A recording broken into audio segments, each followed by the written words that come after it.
Coming up on All About Android is me, Jason Howell, Ron Richards, Florence Ion, and our guest Brandon Lee from This Is Tech Today on YouTube. And we talk all about Google's hardware announcement from last week. We've had some time to kind of digest it, really think about how we feel about the devices.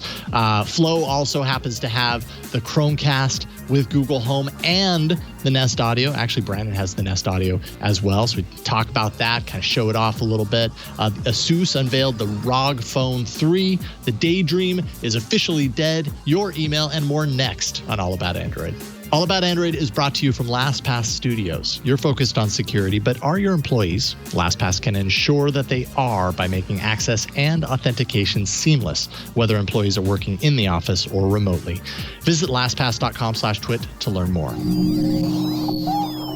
Podcasts you love. From people you trust. This is TWiT. This episode of All About Android is brought to you by ZipRecruiter. Hiring is challenging, especially with everything else you have to consider today. But there's one place where hiring is simple, fast, and smart. That place is ZipRecruiter. Try ZipRecruiter for free at ziprecruiter.com/Android. ZipRecruiter is the smartest way to hire. Hello and welcome to All About Android, episode 493, recorded on Tuesday, October 6th, 2020, your weekly source for the latest news, hardware, and apps for the Android faithful. I'm Jason Howell. And I'm Ron Richards. And I'm Florence Ion. Welcome back, Flo. Good to have you back. I'm back. Missed you last week. We're reunited. I missed you guys, but I have to be honest, it was really nice to just be completely unplugged. And I wish it could have been longer, but the smoke came in, so. I'm jealous. One of my coworkers attempted to take a long weekend and said she was going to disconnect from work, and it would take 3 hours before I got an email from her. And literally 3 hours to the dot of the start of the workday, I got an email from her, and I just wrote back in all caps, "I told you." So it is very hard to disconnect these days. Yeah. So Flo, I'm glad you were able to, at least for a little bit. Yeah, absolutely. We all deserve a little bit of that. Actually, we all deserve a lot of that. So I'm happy about that too. Joining us today for the first time is Brandon Lee from This Is Tech Today on YouTube. ThisIsTechToday.com, of course. Brandon, I'm a big fan of yours, and I'm really happy to have you on the show today. Thank you so much for having me. Yeah, it's cool to get you on. Tell people a little bit about the content that you're creating and what you do. Yeah, I try to make content on a variety of different technology from our everyday lives and business and all things creative. But I'm quite known for things on the Google Pixel. So it is definitely Pixel season. So I'm definitely covering that. I just got the Nest Audio in, but Flo will unbox it probably on the stream. And I can't wait to get my hands on the Pixel 5. Yeah, I can't wait to get my hands on the Pixel 5 as well. Are you we're going to talk about all these things, but are you as excited about the 4A 5G as you are about the 5? I realize it's kind of a confusing differentiation. But the thing that I've really been pointing out a lot in regards to Google's strategy lately is this delight to dollar ratio. And so with the Pixel 3A and then now the Pixel 4A, it's a continuation of that, like where you get a phone and you use it and you're like, wow, this is really awesome. This is really great. And it's only this much. And that's kind of what I see Google really pushing into. And it's working out for them. I'm really excited about that. And that's on the same day that I finally got my shipping notification that my 4A shipped finally. So I should have it tomorrow or Thursday, the latest. So this time next week, I will be showing off the 4A months after everyone else, but I'll be delighted by my dollar ratio. So I like that, Brandon. Yes, that's a good way to measure it. Yeah, and I know you're about to ask this, Flo. This is just a D brand skin. So. Oh, okay. Yeah. I got excited. Looks convincing. Right on. Cool. Well, Brandon, it's great to get you on. And we should also point out Brandon Lee, because if you go online and you do a search for Brandon Lee, you're probably going to find Bruce Lee's son at the very, very top of the search results. So if people want to search your name, they should put an M at the beginning, right? Yeah, and he's way cooler than I am, so I mean that might be a happy accident for you too. You share great company. I do remember his. God, what was that movie? Ron, you probably remember them. The Crow. The Crow. Yes, that's right. The Crow. Which So is good. A classic. Yeah. Such a good one. Anyways, it's great to have the other Brandon Lee on the show today, and great show to have you on. If you're known for your Pixel coverage, which you are, this is, I mean, at least the first half of this show is going to be all about Pixel. Really, today's show is all about last week's hardware event. Google loves to do this. They love to have their events either timed perfectly with the show, which means they're totally watching the show, or the day after the show, which means they're still totally watching the show. They just like to play cruel jokes on us, which is what they did this time. So we're a week late with this information, but that's given us a week to really digest it and think about how we feel about this stuff. So that's how we're going to peg it right now. So let's jump into the news. Oh, Soli, I wish I knew ya. Oh, hey, you're back. Maybe eventually we'll see Soli back, but for right now, Soli is long gone. We don't really need to play taps for Soli yet. I have a feeling Soli is going to reappear. Because Soli is playing a tiny little violin with our finger motions. Yes, right, with air gesture, a tiny violin air gesture. That's exactly what Soli's doing. Why are we talking about Soli? Well, that's because there is no Soli to be found in the Pixel 5, as we knew. Like, actually, today is kind of an interesting episode because we really did know almost all the details ahead of last week's announcement. So some of the details that we're going to give you, you've already heard before. There is some new stuff in here, but... And there was little to no, there were no surprises, right? I mean, I guess there were a couple of like software-ish surprises when you're talking about the Pixel 5, right? Like, but there was no, oh my God, I can't believe Yeah. they fooled us. I can't believe they did this. You know? Yeah, totally. Not in half an hour. The one thing that Before we really talk stood about out the to me was hardware, the like, what portrait did you lighting, guys though. think of the event itself? Brandon? Oh, yeah. I would say that the launch night in event seemed very chill for them. They seemed really confident in a different way. So they weren't hyping things up or blowing things out of proportion. It was just kind of like, hey, yeah, we're releasing a few devices and we hope you like them. And that probably fit what they are actually launching. So I thought they did. And that also probably fits the tone of the world.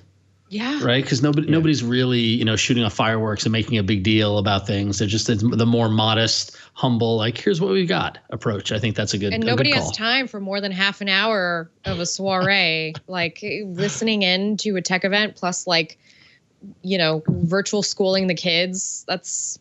Nobody has time for that right now. So. Right. Yeah, it was only half an hour, and I have to say I was pretty happy about that. Yeah. It's like, all right, cool. They got in, they made the announcement, and like we've said, a couple of times now, we already kind of knew everything. Google knew we already knew everything. They really were light on details in the event. I thought was really interesting. Like, yes, it was short. They announced 4 main devices, which we're going to talk about.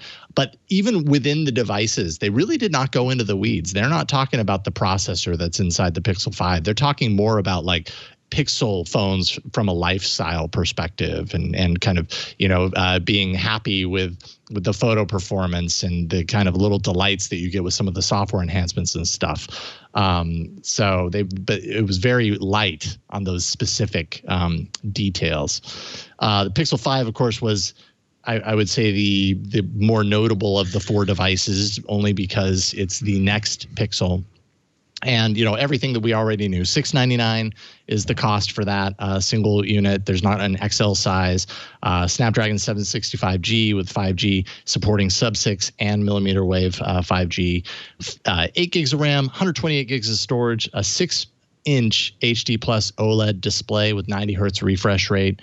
2 rear-facing cameras, the standard 12.2 megapixel camera, which they've had in the last 3 or 4 pixels. I mean, it's basically the main sensor of Pixel phones, as well as the A series, plus a 16 megapixel ultra wide. So going from the telephoto last year to the ultra wide this year, 4080 milliamp hour battery, 15 watt wireless charging, also reverse wireless charging, rear fingerprint sensor, and an under display speaker, which I would say I'm a little concerned with because I don't know. Sometimes the under display speakers kind of approach as opposed to having like a little grill. Like, I don't know. I want to hear it to know, but I think I saw like a video, someone online had the Pixel 5 already and was kind of testing all these things, and definitely kind of was saying that the speaker itself sounded kind of tinny. So I don't know if any of you saw any of those videos, but no Soli, which means no motion sense,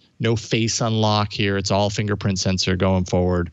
So starting with the hardware, are we like, obviously it's what we expected because we knew all about it, but is Google offering enough with this next Pixel flagship, let's say, to entice people? Brandon, what do you think?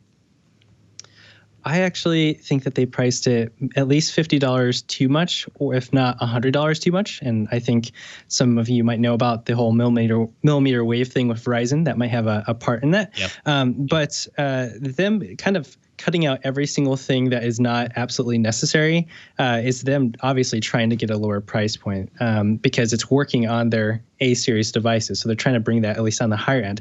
Still, I miss things like the squeeze for the assistant. I miss face unlock. And if you remove Soli, you lose the face unlock, at least in terms of how Google is doing things. So there are some little magical things about a Pixel device that I'm missing. Mm-hmm. Yeah, I've come to actually really like the face unlock because it works so well on the 4XL.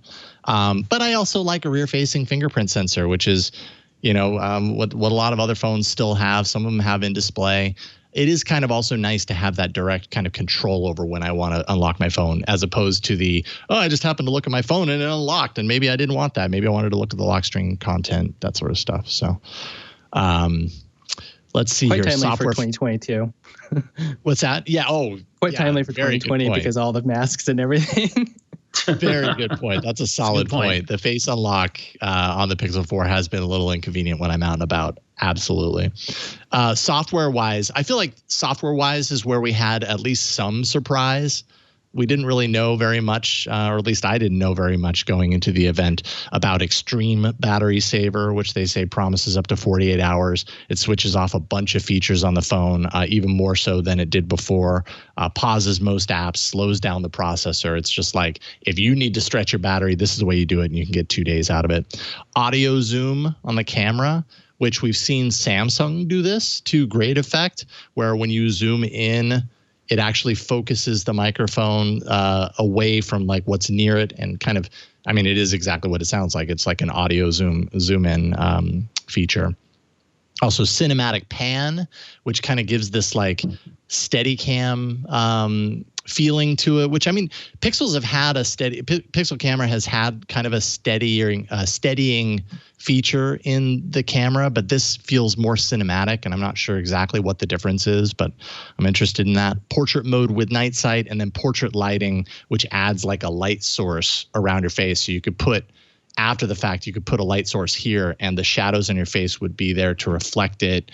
Kind of sounds gimmicky, but I'm sure some people will like it. But so, all of these Google photo things are gimmicky. Yeah, that's true. A lot of them have some great application or some great, but they're gimmicky ways for Google to differentiate the phone from the competitors. So what you make of them from a creative standpoint becomes the difference maker. So like, that's pretty neat. I'm sure somebody will do something really awesome with it because now they can. Yeah. See, as that dot goes around her face, it kind of casts the light in different ways. So it's neat. I don't know. Yeah, I guess it remains to be seen how we'll learn to lean in on that. Flo, are these like camera features that are intriguing to you, or kind of like whatever, just take good pictures? I'm having a really hard time mustering a lot of excitement over the new Pixels because I just kind of feel like they exist because they have to. It's just kind of expected at this point. I agree with Brandon about the price point because as compelling as some of the new photo features are, I recall last year's Pixel event, the big to-do with, former camera czar Mark Lavoie. He's not there anymore. It's not really something, it's marquee, but it's not something that's going to continue to drag me in. You know what I mean?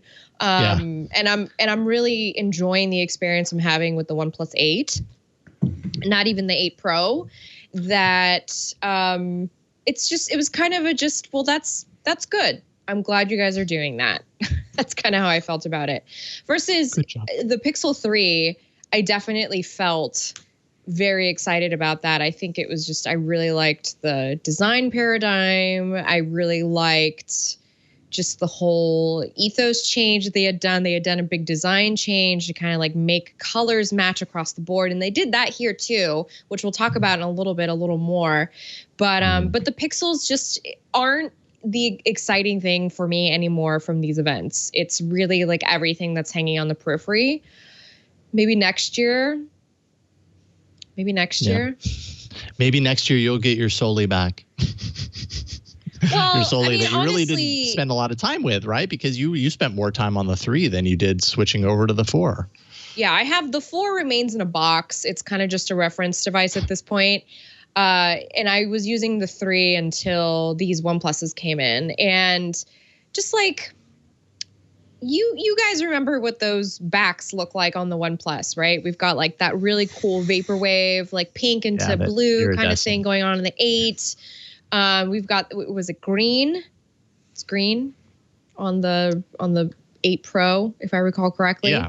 And they're just super pretty in person. And I like what the Pixel has going, but I just feel like it doesn't fit in the way that the rest of the Google product line does, if that makes sense. Yeah, sure does. It's a lifestyle phone. It's not. Oh, yeah. Yeah, it's a lifestyle now that is really like being packaged together versus previously the phone was very much existing on its own plane. So I don't know. Maybe I'm going too deep into it, but it's just.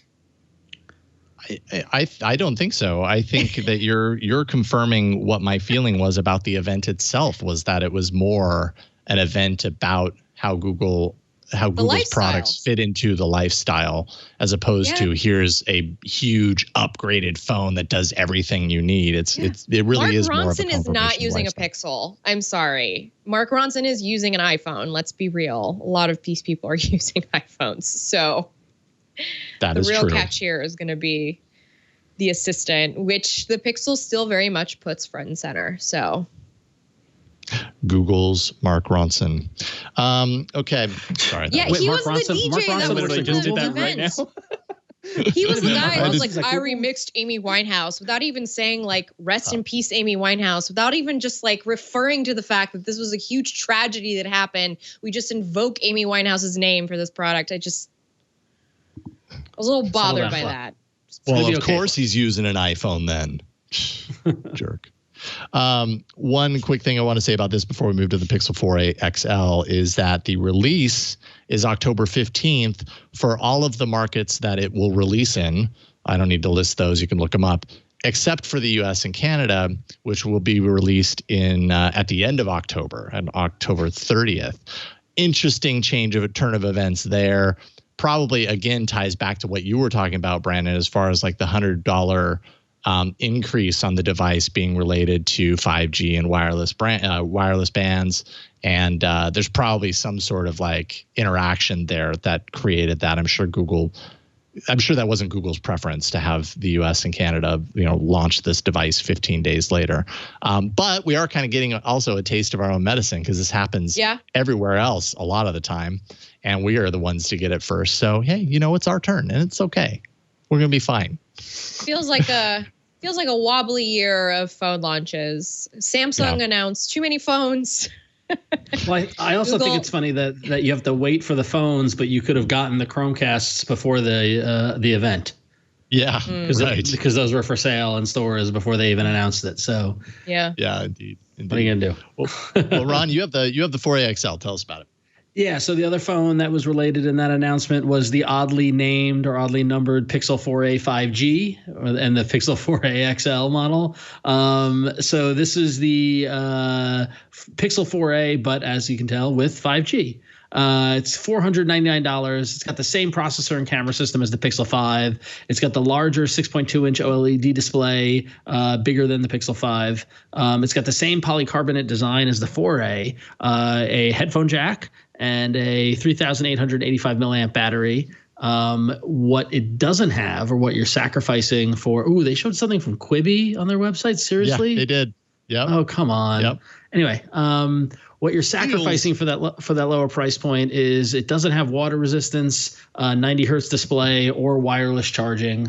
So $500 phone, you're not gonna get everything. And it comes out October 15th in Japan, and then in November for all other markets. So also a weird rollout date for this phone, which I have to chalk up to the pandemic. That's my only assumption for everything that's going on in the world.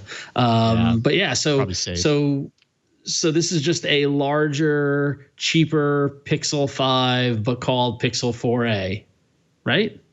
Or is it? Is it more Pixel 4a, or more Pixel 5? I mean, it's Pixel more like a Pixel 5. What do you think, Brandon? I'm curious to have your take on this. Because the only really big difference is that you don't have waterproofing, you don't have wireless charging, you don't have a 90 hertz display, and you don't have that aluminum bioresin build. But everything else is pretty much the same. Totally. Right? Oh, I guess 2 gigs of RAM. But that's it. So interestingly enough, though. Oh, go ahead. Why not call it the Pixel 5a then? Would that take away from the 4a? I don't know. It's so confusing. Anyway, Brandon, who knows what Google's doing? But I've had the back of the Pixel 4a 5G for a while. I actually made a whole video on it, and you could buy it on eBay. So it's crazy, all the supply chain stuff that's going on, but yet you could buy replacement parts for the phone. And if you put the 4a inside of it, this is like kind of the difference in size. So if you have a Pixel 4a or Pixel 4 XL, you'll find that it is just a little bit smaller than that, which is kind of nice. So I like having smaller phones right now, but with a big screen. So this is a nice change. But you can see the little the dog fooding G symbol. Thing. Yep. Yeah, that's cool. That's cool Weird. that you were able to score that. When were you able to get a hold of that? And how did you find out about it? It was on some sort of blog. I don't know how long ago it's been. It feels like it's been 4 months, but maybe it's been shorter than that. It feels like a long time.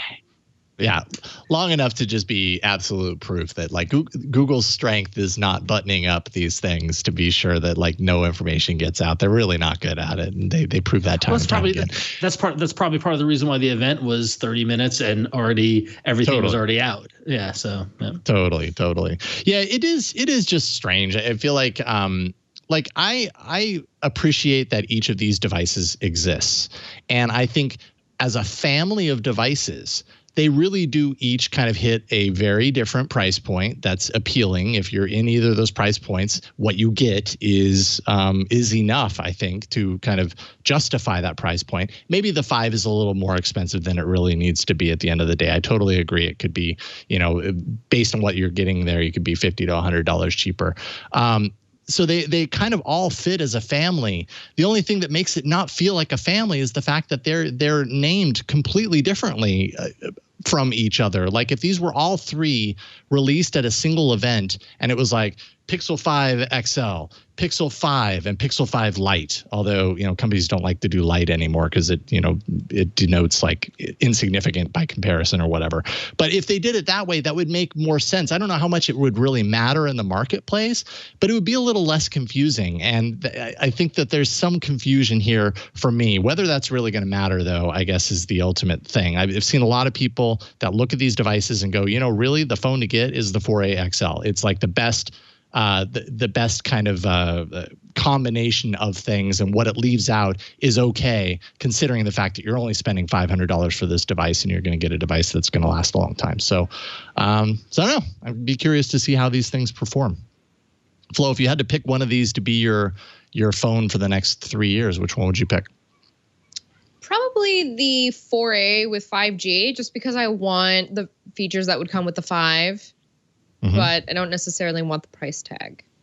Yeah. And that's it, right? Like they both have the same processor. So from a performance standpoint, you're getting almost the same. There's some limitations there, but it is really interesting. Okay. Well, so those are the phones. We've got a lot more to talk about. Let's take a break, thank the sponsor, and then we'll get into some of the other hardware, of which we have some in hand between us that we can kind of show off. First of all, this episode of All About Android is brought to you by ZipRecruiter. There's a lot to think about these days. If you're an employer especially, hiring can already be challenging, but then you take everything that's happening right now, enforcing social distancing, supplying masks, just a number of other elements that are really creating difficulty for employers. Monica Starks could absolutely relate. She needed to hire for a pivotal role at her construction company, GS Group, but she was having a tough time finding the right person. So many candidates out there. So she switched to ZipRecruiter because they make hiring easy. She needed easy, and that's what you get with ZipRecruiter. ZipRecruiter's technology identifies people with the right experience for your job and then actively invites them to apply, which is why you should try ZipRecruiter for free. You just go to ZipRecruiter.com/Android and you can see the benefits yourself. That's how Monica found Lamont Jenkins. She said that ZipRecruiter sent Lamont's profile to her around 5 minutes after she posted her job, and did that specifically because he was a great match for the role. ZipRecruiter is so effective that 4 out of 5 employers who post on ZipRecruiter get a quality candidate within the first day. So you're not taking all this time to find the right person. It really takes no time whatsoever. ZipRecruiter sends your job to over 100 of the web's leading job sites. But that's not all. They're not stopping there with their powerful matching technology. ZipRecruiter scans thousands of resumes to find people with the right experience and then invites them to apply for your job. ZipRecruiter makes the entire hiring process efficient and effective with features that you get like screening questions to filter candidates. And there's also an all-in-one online dashboard where you can review and rate your candidates. So you can see it all for yourself. Try ZipRecruiter for free. That's right, free at ZipRecruiter.com/Android. That's ZipRecruiter.com/ANDROID for Android. ZipRecruiter.com/Android. And ZipRecruiter really is the smartest way to hire. So if you're looking to hire, you should definitely check them out. We thank them for their support of All About Android. All right.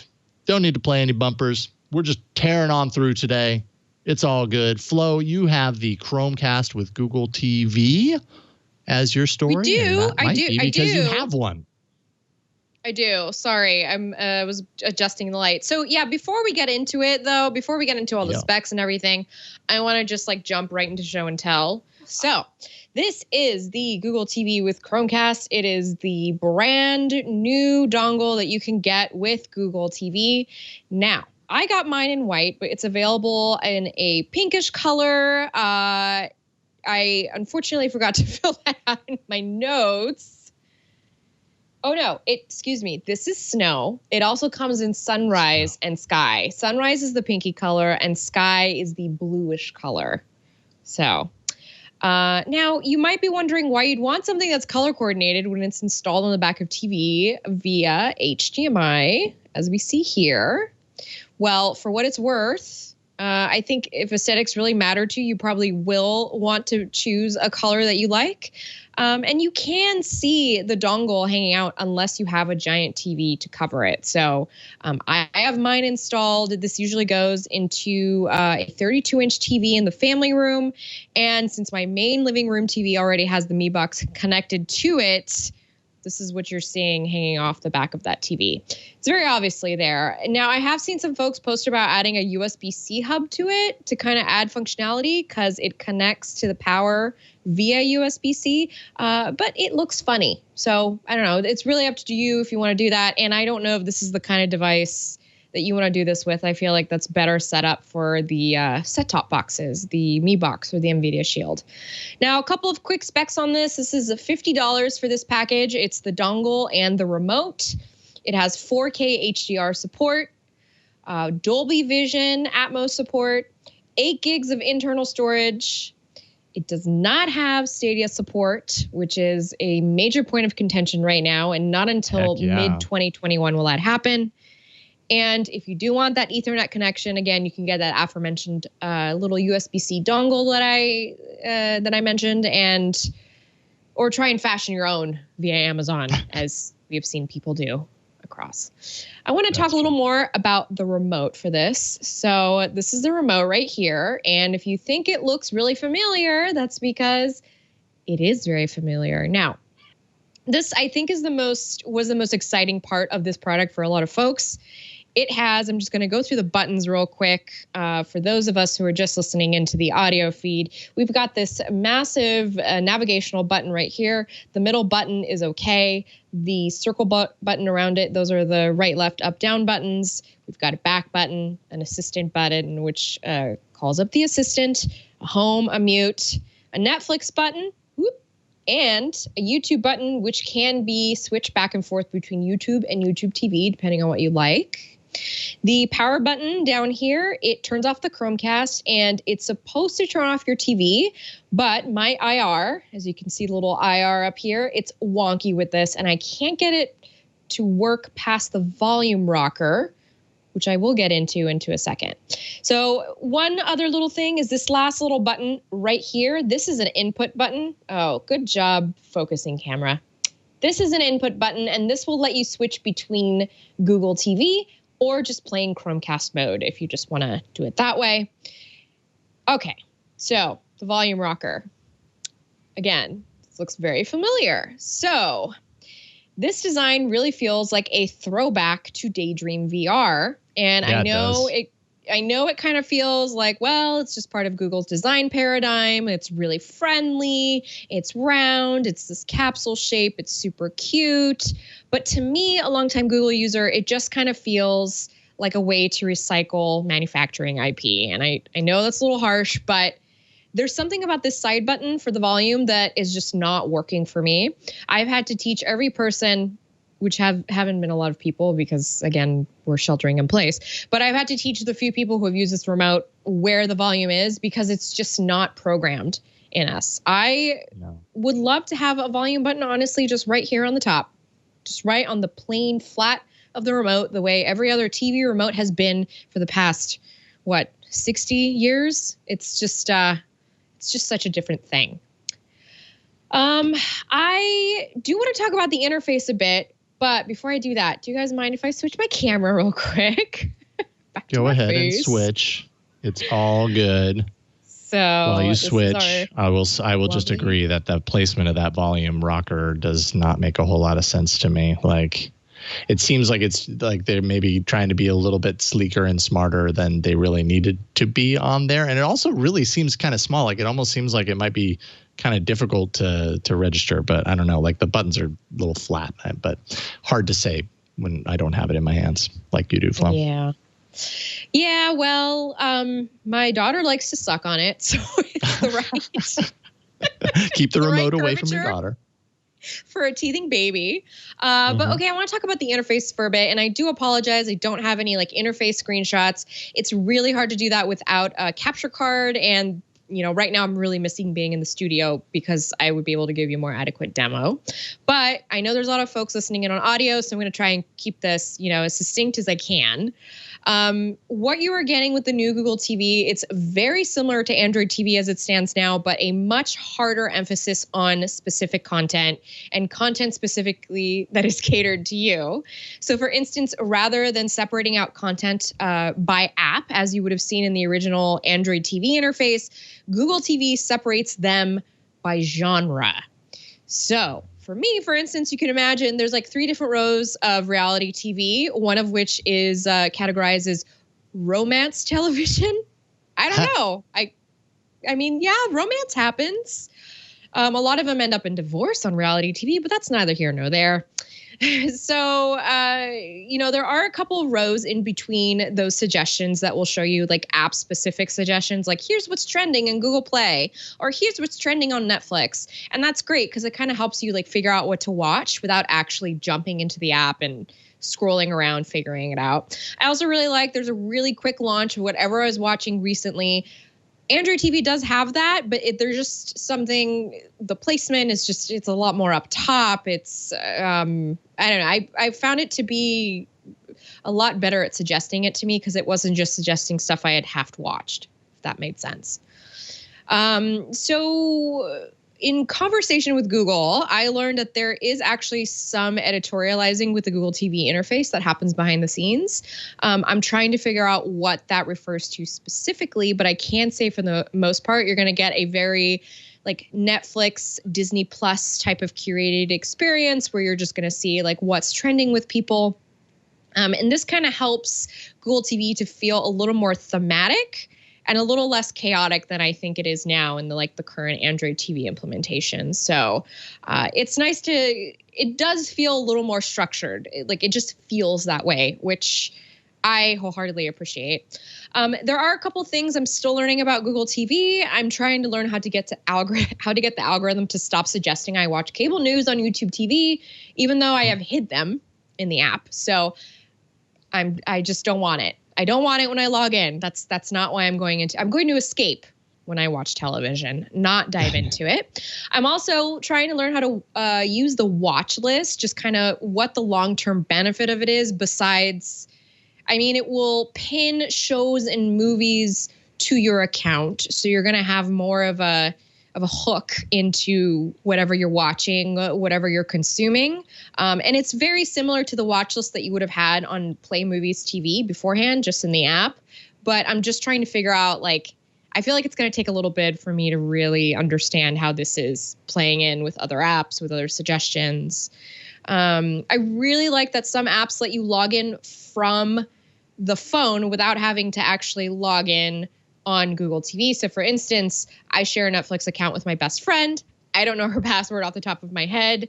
Instead of having to go dig for it wherever it was pasted, I just launched the Netflix app on my phone. It said, hey, I recognize the Family Room TV. Would you like to log in there? And I said, absolutely. And then I was able to continue watching Moesha over the weekend, as we do every Sunday morning. There's a lot of little touches like this across the board that I think a lot of folks are really going to appreciate, especially if you're coming from Android TV. Just very quickly, the assistant functionality, it's, I think, the most controversial part of this whole thing. So again, that is the core ethos of why you're bringing a Google product into your house is you want to access the assistant right there and you have it on the remote, that push button access. I used it a couple times for bringing up a family photo album. But other than that, I already have way too many smart speakers and smart displays surrounding the actual Chromecast that I don't bother defaulting to that. And I will say that in recent days, I've noticed that assistant call up, it's way faster on the new Chromecast than it is with the Mi Box. I know I complain a lot about the Mi Box, but I think in this example, it's really standing out as, what the core differences are. And I can already tell whatever's inside of this feels more powerful than whatever's inside that box in my living room TV. And this is only $50. Well, that was $50 too, but that was with a coupon. So something to think about. Overall, this is a great little dongle if you just want a full-blown interface for streaming content to a TV or maybe a dilapidated monitor. I really prefer this sort of caveman way of using an IR remote to navigate the TV. It's very much how I enjoy watching TV. I did not like the way of going to my phone. It was a very singular experience too, because if we were looking for something to watch as a family, one person is the person screening it for everybody. And so with this new Google TV interface, a lot more people can come in and go, oh, why don't we watch the baseball game? Oh, why don't we watch that movie? It's playing on this channel. And the Google TV does give you suggestions for that. Again, a lot better than Android TV was giving me.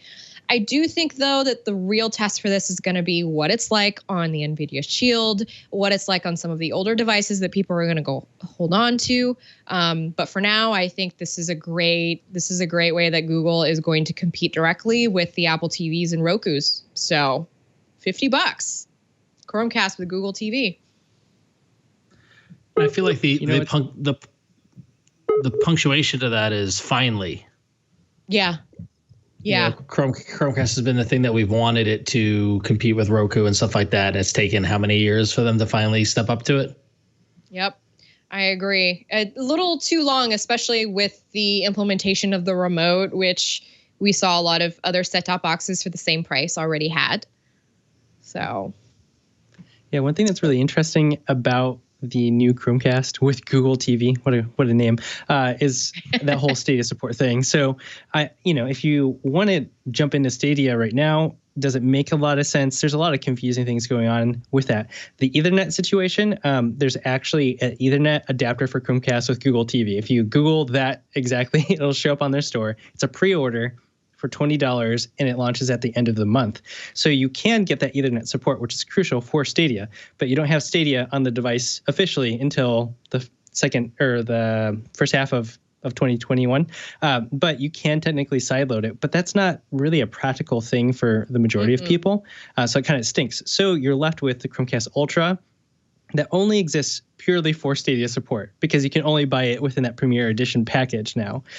So I'm kind of unsure of whether or not I could suggest getting the Chromecast Ultra because it's something that is clearly going to be phased out soon. And because of that, I would imagine Google's attention towards it or its support and developing it is going to go away with it. So it may be worth it to go through a little bit of the growing pains of getting the new Chromecast with Google TV, sideloading Stadia, and then making that work with the new Ethernet adapter with Chromecast.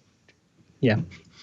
Yeah, it's just a real bummer that folks are going to have to wait that long. I feel like the Stadia conversation is, it is kind of a separate conversation, or it was a separate conversation, but now that this is out and we know that it's capable and it's a $50 device that would connect you to that, so ostensibly you'd get in for $70, it's a huge disappointment because we've been waiting for Google to really put support behind this new cloud gaming platform, and it just feels like it's not actually a priority, which is like, so then what is the point of me adopting it? I'd rather just play games another way than try and adopt this new thing that a lot of people are not going to even know about it beyond like the errant billboard that maybe they run into if they happen to go to Best Buy right now. So I don't know, man. It's a long road ahead for Stadia. It really is a bummer. Like, it was one of the things that stuck out like a sore thumb to me on this announcement that Google was, basically saying, here's our replacement to the previous device that did support Stadia officially, but this doesn't and won't until middle of next year. It really, to me, speaks volumes about Google's, and I hate to say it, Google's lack of attention on a deeper level to supporting its services like Stadia. And there's been a lot of fear about like, oh, is Google going to do what it always does and, be really interested in this thing for like a year and a half and then start losing interest. And then 2.5 years later, it's going to be daydreamed and disappear entirely. And things like this don't inspire a whole lot of confidence that won't happen. It's like, here you are, new device, and you're not supporting it for another half to 3/4 of a year. Like, why? There's like no excuse as far as I'm concerned. So yes, you can sideload it. You can make that happen. But you shouldn't have to. It's just a shame.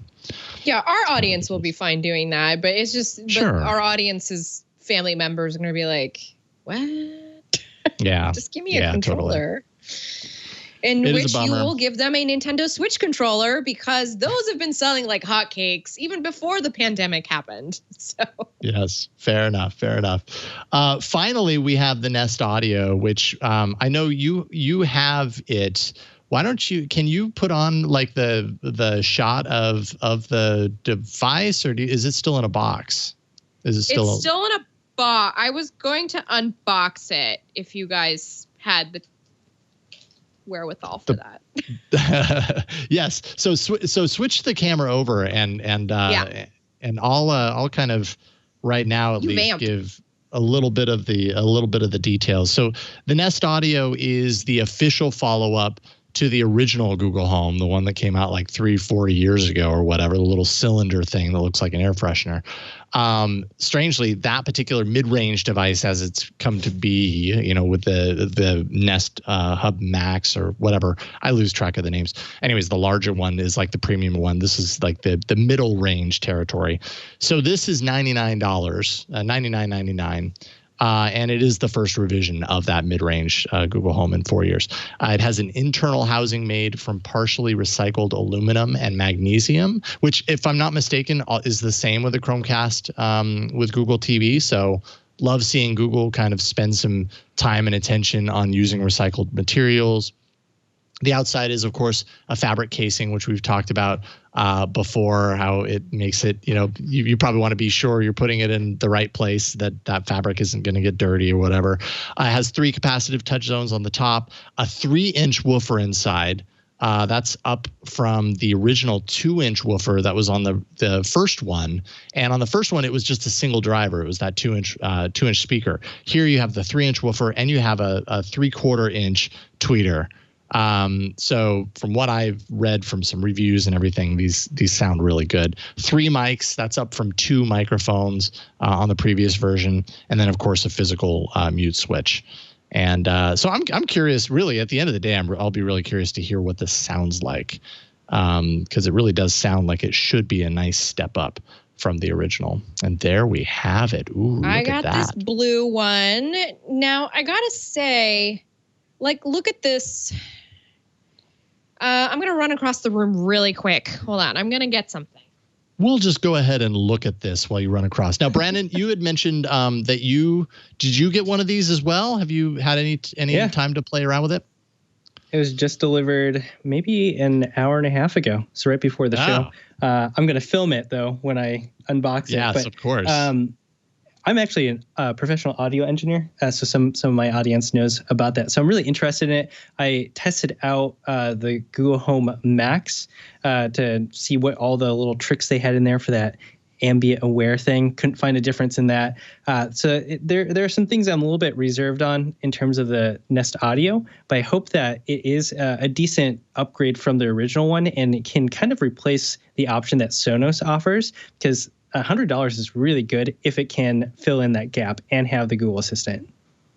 Yeah, like when I see this particular speaker, and I understand what I already know about these assistant devices, which is that you can pair them and make them stereo pairs and everything. That seems really compelling for this. $200 to have 2 satellite speakers paired together, have some nice stereo separation, and if the sound is improved, then you're not locked into the Max size, which is all a single unit. You can kind of spread it out. Looks pretty great for a couple $100 that you could do that.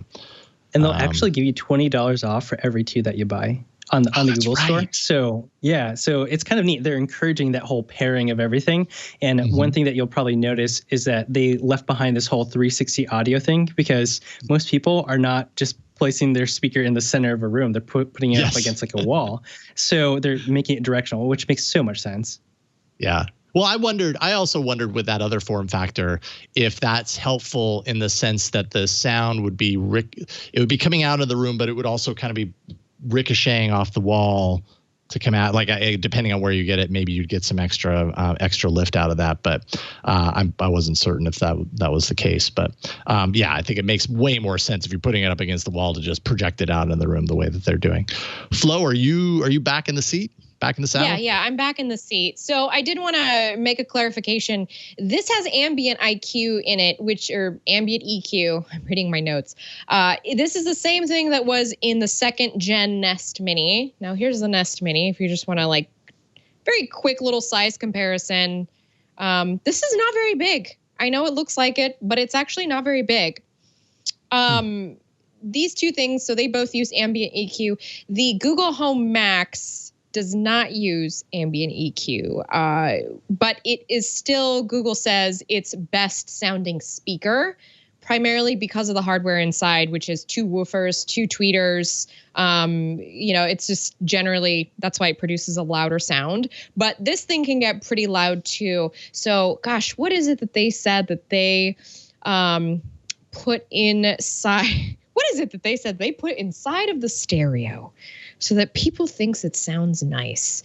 I actually have the spec somewhere here. I'm just quickly looking. Are you talking about the drivers and everything, the speakers? Is that what you're talking about? Yeah, sorry. 3-inch woofer. One full range driver, a 50 millimeter, that's 50 millimeter in diameter, passive radiators as well. That's just kind of help amplify that. Let me start that over. So the original Home, that had 1 full driver and a 50 millimeter, that was 50 millimeters in diameter, as well as assisted by a passive radiator. But the Nest Audio has a 75 millimeter woofer and a 19 millimeter tweeter. So 2 dedicated drivers to kind of let you access a larger frequency range. It is, my understanding, 75% louder than the original Google Home, which we have right here. So the only thing that you might like about this Google Home, the original, is the fact that it's not completely covered in fabric. I will say the fabric feeling on the Nest Audio is not the same fabric feeling on the original Google Home, which kind of felt loose. Like you could tell there's fabric there. Here, it just is glued onto the entire thing. And again, like Jason said earlier, something to consider if you're planning on getting one or two of these to put in the house. But other than that, everything's rolling around my desk. Other than that, yeah, we got this big mute button. I'm going to plug this in and kind of test out and see how it sounds with the rest of everything that I got in my house. I'm going to switch my cameras real quick so I can do a better look. I was just going to say it's interesting to see the device kind of in your hands, because when you see the device in pictures on its own, it like, I guess my brain makes it be a lot bigger than it actually is when I see it kind of in the context of your hands, right? Of anyone's hands, or next to the original Google Home. You really get a sense of, okay, this is not a gigantic device by any stretch, but I really want to hear it. I want to hear the changes in the audio. I mean, the Max is still the biggest, the best. It's huge. You're still getting that, stereo quality sound that you can hook up to a record player for less than they, in my conversation with Google, like for less than, I think $400 was the thing, but you could probably find for less than that just because they're always on sale these days. I'm really going to be kind of paying attention to how this sounds. I've heard a lot of the improvements that were done to make it sound better, but I really think it's something that you need a little while to get used to. I will say, though, the Google Home, as great of a product as it has been to us for so many years, I can already tell that the Nest Audio is going to knock it out of the park, just because the whole way that the original Google Home was built was to amplify music. It was built specifically to amplify, versus the Nest Audio was built for actual music playback, if that makes sense. So, compelling. Interesting. All right. Well, we've got more to check in on. I'm sure as you play around with it, we'll hear more. And then, Brandon, it sounds like your plan is to do like the full treatment, the unboxing and review and all that, right? Yeah, definitely. And some more audio comparisons, some stuff comparing equalization and whatnot. Just audio engineer nerdy stuff that I think will be really fun. The one thing that's a bummer, though, is there's no aux jack on there, and there's no Chromecast audio anymore. So what are we supposed to do? Google needs to find some sort of solution for that, right? I guess you're not going to have some sort of audio input directly into it. God, my lighting situation. Sorry. That's not supposed to change the point of this device. The point of this device is to, from what I understand, is to pretty much be the next generation implementation of the Google Home, which didn't have an aux jack. So I think for those of us that want an aux jack, we need to look to a very different company if we want that. This is very much still very clearly about pushing the assistant. Yeah. If you really want an aux jack on a Google Home product or a Nest Audio, whatever the hell they call it at this point, then you get the Max version because it has that input, but you're spending a lot more for it, I suppose. All right. So there we have it. We have some awesome hardware, and we have a whole lot more coming up. Okay. Let's do it. Ron, you've got the, let's see here. Yeah. Well, you've got the next story. So this next block is just like other random stuff. We're basically blew through the actual announcements. What you got, Ron? But we continue talking about Google because you can bet your, I don't even know, I'm tired. You can bet your bottom dollar that as soon as I saw the demo of Chromecast with Google TV, I got all excited for Google TV and said, ooh, I want that on my Android TV device. I've got to be able to do it, right? Well, the short answer is yes. You can bring the new Google TV experience to your current Android TV device if you have one, like an NVIDIA Shield or other devices. The long answer is that it's a hassle. Android Police had a great post, and I saw some other posts that were up around the web that were talking about it. It says you can download the Google TV Home app from APK Mirror and launch it using a third-party app called Home A-Screen Launcher for Android TV, but it will come with some limitations. You still won't get recommendations. The search experience is broken currently with that method, but the apps are functional as well as the new watch list. You won't get any. There's no now playing UI while listening to music. And a whole host of other things. So basically, wait, I gotta imagine other Android TV devices will roll out. I'll figure out some way to bridge the gap or whatever. If you truly can't wait for it, I did see one tutorial on how to put it on the NVIDIA Shield that involved a lot of command line work and having another machine to port into the NVIDIA Shield to do it. Yeah, nope, you lost me. I'll wait.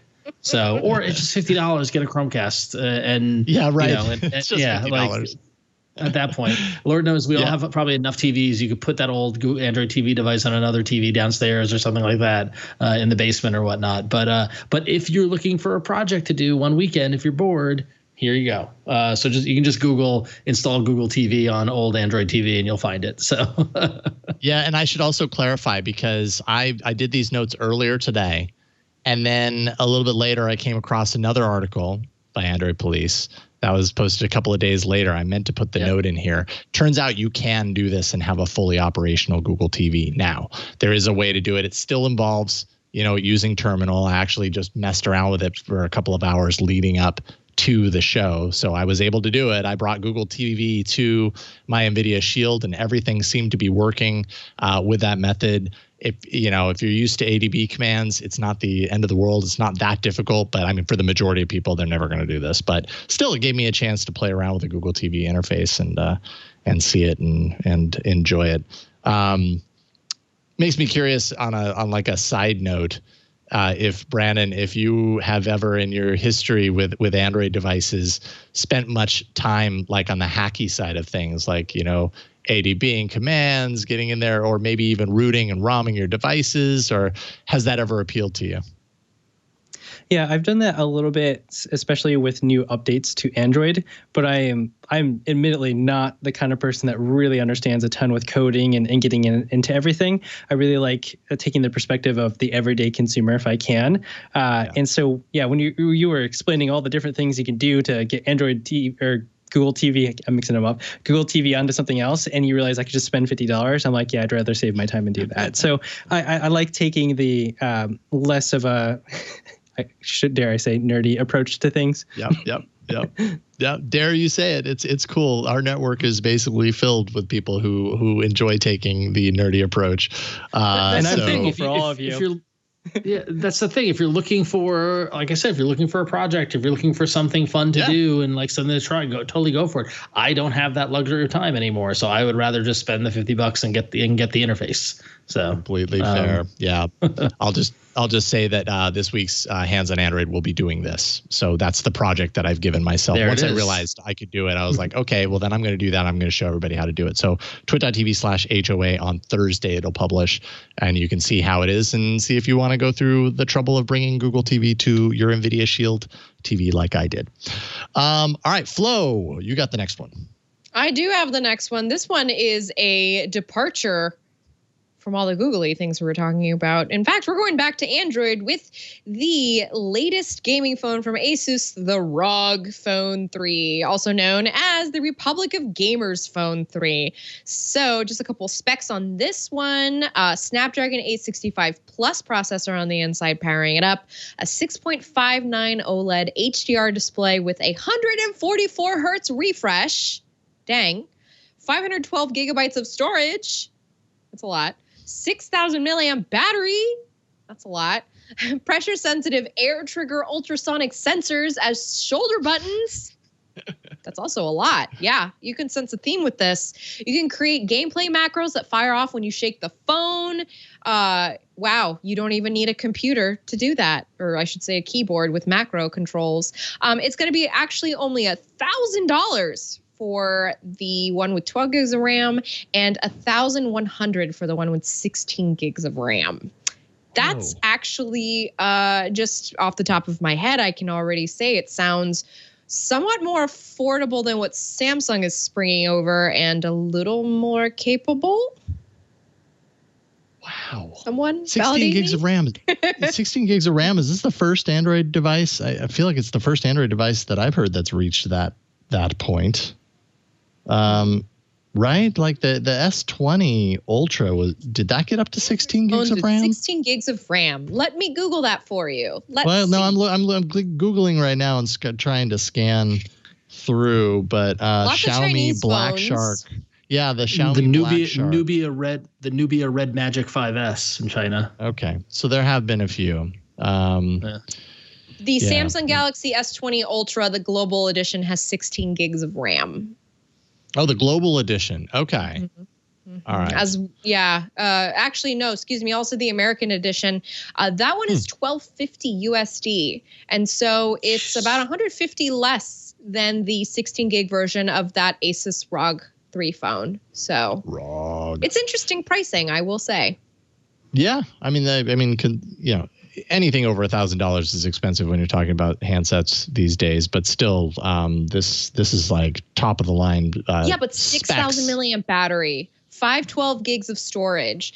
You've got 144 hertz refresh rate. I mean, look, we're just going off specs. Nobody's used it yet, but the specs are really enticing. So I don't know, Brandon, would you use something like this? Is this something that tickles your fancy as a people's kind of guy? As we were talking earlier. Yeah. It's one of those interesting things where I enjoy high refresh rate screens. So that really stands out to me. I love having a great battery. So that's really interesting to me. But the thing that matters overall is the overall package. What does it feel like to use? So one thing that I've run into with using like a Nubia device is like seeing all the specs and thinking that this phone should be amazing. But then I actually use it and it feels a little cheap, or the vibration motor feels a little, so all those different things need to add up in order for me to have a good experience. So at that $1,000, it better perform and give me a really good experience beyond just specs. If it doesn't, it might be a pass. But, I know there's some gamers out there that really like that stuff. So, I mean, that's great. I'm glad there's an option for you. And that's the beauty of Android. Yeah. And we've heard from people who have written in who have said, hey, I'm not a gamer, but I buy the ROG phone. The ROG devices because I know I'm getting, these crazy specs and everything. That's why ASUS keeps making them. I mean, come on, this is a third generation. Yeah, totally. I love to see the numbers on that. Like how many are they actually selling? Because if it's actually profitable for them, that blows my mind, because I would actually underestimate the sales on this just on the surface. So if anyone has information on that, let me know. Like hit me up on Twitter or something like that. Hey, ASUS. Call us. We have this show called All About Android. Let us know. Love to talk about you. Yeah. And finally, I'm realizing I should have swapped these stories to keep the Google things together. But that's okay. We can end with a little break. Taps if needed. If you hadn't already said goodbye to Daydream, it's time. It's time to say goodbye to Daydream. Now you know where all the remotes went. Yes, now we know where all the remotes went. Android 11 officially drops support for Daydream completely. Google had continued to support the Daydream app for quite a few months after announcing its demise, I think sometime last year. And now that support has ended. So once you're on Android 11, no more Daydream VR for you. I'm sorry. It's done. That's intense. I mean, they're taking it out of Android 11, which means that if I get on a bout of nostalgia one day, because I still got mine in a box in this closet behind me, then I'm going to have to downgrade to a version of Android to be able to use it. That's what it sounds like to me. One of your older devices that was Daydream compatible, make sure it doesn't update to Android 11, and then you can always enjoy those old Daydream games. Do you think they're using all the fabric from the old Daydream headsets on the Nest Audios now? Or yeah, they should. I mean, if they have it laying around, I wouldn't be surprised at all. They're all about recycling. Reuse, recycle. Yeah, reduce, reuse, recycle. Yeah. Pour one out. It's reduce, reuse, recycle. That's how we learned it in the 90s. Yes. That's right. It's a shame that we're going to lose Google's Spotlight Stories, though. Do you remember those? Right. It won Oscars. Were incredible. Yeah, I'm looking at it right now. 2017, there were 3 awards. 2018, 2 awards. Emmys. That's crazy. There were amazing. It was a good intersection between technology and creativity. And I think Google just dropped the ball on that. And that's kind of a Google thing. I'm sure Oculus will come up and be like, hey, remember, our stuff is getting more affordable. Look at all of these artists that we have given money to make beautiful content. So I imagine whoever's still carrying the VR torch will hopefully give money to the community to give us their art, because it's an art form. I'm curious, if you had a future to choose between, would you choose to have that feature with Google or Facebook? Because I don't want to give my information to Facebook. I know. Or to go into their ecosystem, but I'm okay with Google. But I'm just curious what you guys think.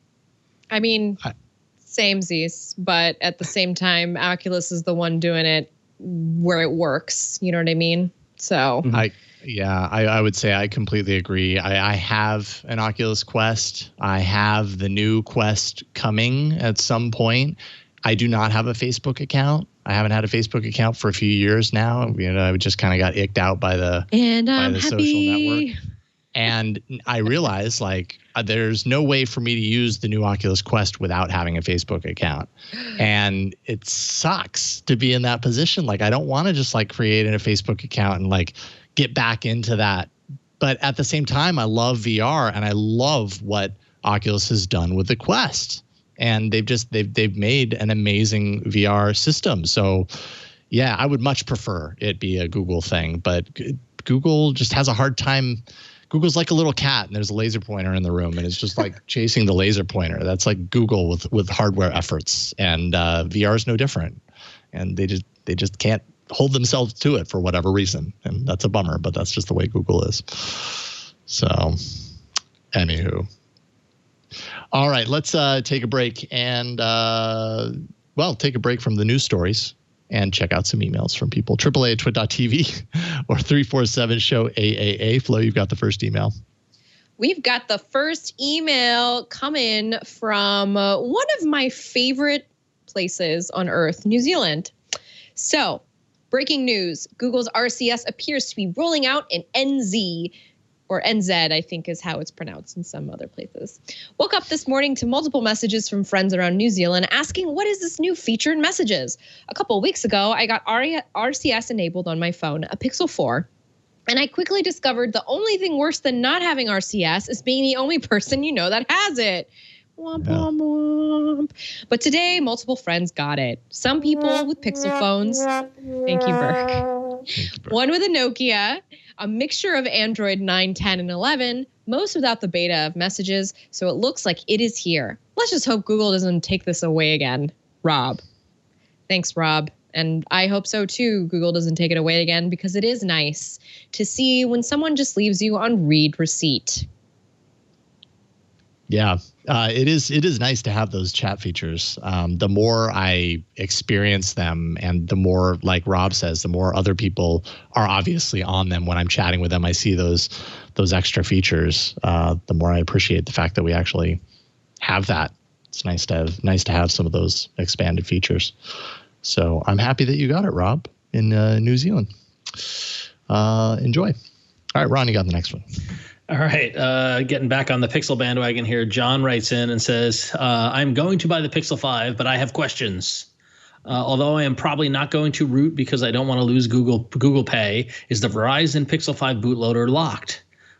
Second question is, will the fully unlocked Pixel 5 work on Verizon, and will the Verizon version work on other carriers? TLDR, I'm on Verizon Wireless, but may switch away. Should I get the Verizon version or go fully unlocked? And he's asking both AAA and This Week in Google, but we're going to answer first. We got you, John. But John loves the shows, and thank you, John, for listening. So to answer your first question, pretty safe bet that yes, the Verizon version will be a locked bootloader. As far as we know, Verizon doesn't sell any phones with unlocked bootloaders, which isn't surprising because they like to control the service of their phones and all that sort of stuff. It's a Verizon sold phone is very locked down to the Verizon platform, and so the Pixel 5 likely will be no different. That said, the unlocked Pixel 5 will work on Verizon completely. It should work on other carriers unless we're missing something, but but that's what it is. It's an unlocked phone. So our advice to you is what I do. Don't purchase at your carrier store, purchase at the Google store, or purchase somewhere else where you can get a better price. Go with the unlocked version if you can. It will fully support Verizon's 5G bands, and you get less bloatware on your phone, pre-stuff installed. Support, you've got us, you've got the web, you got all this sort of stuff. You can support yourself with it, and then you can switch to another carrier easier as opposed to having to buy a new phone. So that, to me, it's pretty clear. Go unlocked whenever you can. It gives you the freedom to move as you want to. Yeah, and you save that $100. The only thing that you miss out on if you go with the unlock route is that you don't have millimeter wave. But that really isn't going to be as much of a benefit to you unless you just happen to be living right next to a tower. So I wouldn't worry about that. Save the $100. That's a good point. John said in his PS, I live right next to a tower, though. So that might be something. No, I'm kidding. I'm joking. You got me. The tower's on the roof, actually. Which actually might mean that he wouldn't get it because it wouldn't be line of sight. It would be above him. Exactly. But I don't think millimeter wave technology is at the point where that's a product decision, a buying decision for most people, at least yet. So that's a great point, Brandon. So, yeah, absolutely. And finally, I just closed the doc. We have our email of the week. As I wait for the horns to do their thing so that I can let the doc reopen because I totally closed it by accident. All right, I'm there. Thank you, horns. This week's email, and actually it's two emails that I kind of combined into one, is by a fellow named John Huey, who you may or may not have heard of, which you'll find out in a second whether you have or not. John says, the new Chromecast looks great. I have a Roku, which I like a lot. A few episodes ago, you guys mentioned that having a remote was a pain and that it was easier to use your phone as the remote. Personally, I love having a remote. So much easier than looking at your phone, turning it on, etc. I like that I can fast forward, pause, etc. without staring at my hand. Good to know. Good that the new Chromecast has one. Thanks for the great show. It keeps me company during my morning runs and on my way to my American Ninja Warrior training gym. Your Android news helped me to train for being on the show. And John gave us a link to an NBC link to his qualifier episode, which we aren't going to show it here. We don't want to get this episode taken down, but pretty awesome. Like I watched John do a great job on American Ninja Warrior. Pretty sweet. He says, love AAA. P.S. Can you please address the IP rating of the new Pixel 5? Lots of places are reporting that it is IP68, but the Google store says that it is not IP68, but rather IPX8. Now, I looked into this. So when you go to the Google store page and you go all the way down to the bottom where it has all the little fine print, it does say the Pixel 5 is IPX8 certified. And when you break that down, the X is in place of where the rating would be if it had any sort of dust certification. X basically means that the dust like penetration was not tested. The second digit there, the 8, means that it can continuously be immersed in over 1 meter of water. So based on the Google Store details, no dust protection, or at least no investigation into it, no official certification of it, but water, you get the best protection. And yes, you're right. Many publications have been touting IP68. The site itself does not reflect that. So very good eye, John. I actually emailed my Google rep to be like, hey, so what's the deal? I want to know what the actual rating here is. And he did confirm IP68 is legit, even though it's not on the site, it's not on the page. It is IP68 certified. So if that's like a deal breaker for you, you want that dust protection certification, hey, congratulations, you can get it. You don't have to worry about it. So IP68 is about as good as it gets on smartphones. And yeah, John, you should get that. And then the next time you go to the American Ninja Warrior, you'll be packing an Pixel 5 on your way. So not bad. Thank you for writing, John. You are the email of the week.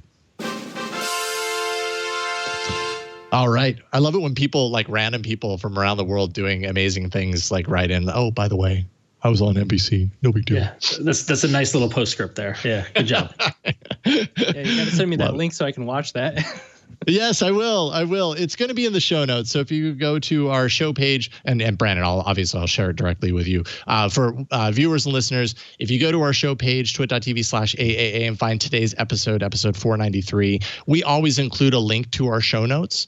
And in the show notes, find this email, you will find the link to it. We obviously can't show it on the show. Otherwise, it'll be taken down from YouTube and everything. So you'll just have to go there and find the link, but it's at about 21 minutes and 30 seconds into the link that's provided, and you'll see John hopping around on the American Ninja Warrior course, which looks like a lot of fun if you can actually do it, because I'd probably fall in like 10 seconds, but it does look like a lot of fun.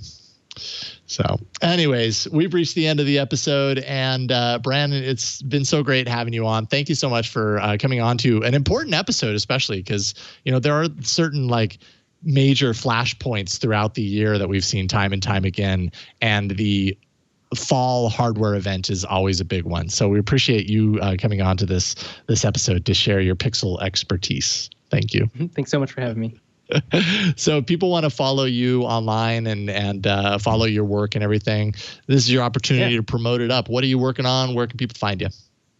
Yeah, I just posted a video going over some reflections on the launch night in event, some things that are a little bit confusing, some insight into the little details of why Google did the things that they're doing. And I have many more coming. Obviously, my next video is going to be on the Nest Audio, but you can follow me at This Is Tech Today on YouTube and all of social media. I'm quite active on Twitter, so hit me up.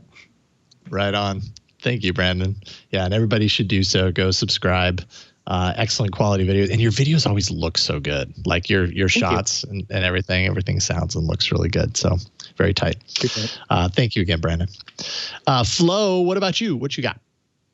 I have a website, florenceion.com. That's where you can go find out all stuff I'm working on, read my blog posts, read my resume if you want. You can also go to flowrights.tech and you'll get a quick page to all the recent work that I've done. So if you want to just find out where I've published elsewhere on the web, that is a really good link. So try it out. So do that. Excellent. Thank you, Flo. And Ron, what about you? Yeah, so you can follow me on Twitter at RonXO and on Instagram at RonXO. And, of course, go check out Scorbit.io to check out my fun pinball startup technology thing that I'm working on. But also do podcasts from time to time. And, in fact, Finale Podcast is back for a new episode. My lovely wife and I got together to record to talk about the finale of Agents of S.H.I.E.L.D., one of her favorite shows, as well as mine. Beloved show of 7 seasons that came to an end. And we talked about the series finale. So go to finalepodcast.com and check that out if you like TV. I saw that today, Ron, and I was very excited to see an update in my Pocket Cast. It was very exciting too, and to give a glimpse into our lives, we recorded that like the week that the show came out in August, and it just got published today. So it's been a long month. Sometimes that's just how it goes. That's how it goes. Thank you, Ron. Want to put out a big congratulations to Victor, who helps behind the scenes on this show. He and his family have welcomed a new baby boy. Jordy is the name. So awesome. We need the fanfare for that. Mm-hmm. Which sound effect is that? I don't know. You can do the email of the week. Sure. Bert, give him an email of the week. That's what the baby gets. There it is. Wrong or franchise, Chewbacca. Bert. Okay. Wrong That works too. franchise. Good try. I'll give you an A for effort. So big time congratulations to you, Victor, and enjoy your couple of weeks off being with your new baby. And also big thanks to Burke at the studio for pushing buttons, sometimes the wrong sound effect, but it's always awesome either way. And thanks to Anthony, who's filling in for Victor to edit and turn around the show after the fact. As for me, I'll just plug Hands on Android, twit.tv/HOA. This upcoming episode will, of course, like I said, be on bringing Google TV to an NVIDIA Shield, but I imagine it'll apply to a lot of Android TV boxes. So check that out. We do post Amazon Flash briefings. If you have an Amazon Echo device, you can find their Flash briefings. And we have a TWiT Flash briefing that is like a daily little update that you can search for. So go search for that. We update that all the time. Don't forget to wear a mask. It saves lives when you do. And that is it for this week's episode of All About Android. We publish this show every Tuesday evening at twit.tv/AAA. So go there, subscribe, podcatchers, YouTube. We don't care. Subscribe. You'll get the episode and you won't even have to think about it. That's it for this week. We'll see you next time on another episode of All About Android. Bye, everybody. Want more Twit? Well, check out Smart Tech Today. It's at twit.tv/STT. It's the show where Matthew Casanelli and I cover everything there is to know about smart tech. It's automation, it's connected devices, it's smart home, it's all those goodies and so much more. We get the news, we get the latest devices, we do reviews, everything. You gotta check it out, twit.tv/STT for Smart Tech Today.